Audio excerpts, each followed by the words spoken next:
இன்னைக்கு நம்ம வீடியோல பேச போற விஷயம் வந்து இதுக்கப்புறம் உங்க லைஃப்ல அதை வந்து நீ என்னைக்குமே பண்ணவே கூடாது அப்படிங்கிற மாதிரி ஒரு விஷயம் தான். ஆனா அது எங்க இருந்துதான் வருதுன்னே தெரியாது.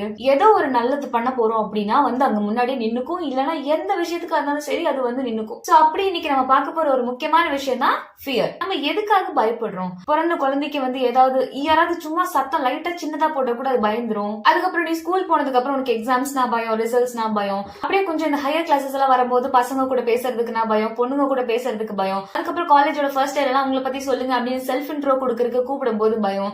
அதுக்கப்புறம் அப்படியே நீ வேலைக்கு போயிட்டு அப்படின்னா மீட்டிங்ல பேசுறதுக்கு பயம், வேற ஏதாவது செமினாருக்கு வெளியே போய் பேசுறதுனா பயம். இந்த மாதிரி எல்லா இடத்துலயும் பயம் இருக்கு. சோ உனக்கு எல்லா இடத்துலயும் பயம் இருக்கு அப்படிங்கிறது தெரியுது. ஆனா எதனால பயம் வருது அப்படின்னா உனக்கு வந்து செல்ஃப் பிலீஃப் கம்மி. நீ உன்னையே நிறைய நம்பவே மாட்ட. And one more important thing வந்து நீ மத்தவங்களோட உன்னை கம்பேர் பண்ணிப்ப இல்லையா?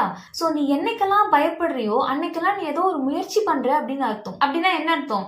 நீ ஏதோ புதுசா இனிஷியேட் பண்ண போற, புது விஷயம், உன் லைஃப்லயே பண்ணாத ஒரு புது விஷயம் பண்ண போற. சோ விச் இஸ் எப்பெல்லாம் உனக்கு ஃபியர் வருதோ அப்பெல்லாம் உன் வாழ்க்கையில நீ முன்னேறதுக்கு ஒரு ஸ்டெப் வைக்கிற. ஃபியர்ல இருக்க இந்த ஹிடன் ட்ரூத்தை எடுத்துக்கோ. நீ ஃபியர் வரும்போதெல்லாம் உன் வாழ்க்கையை நோக்கி முன்னாடி போயிட்டு இருக்க அப்படின்ற அர்த்தம்.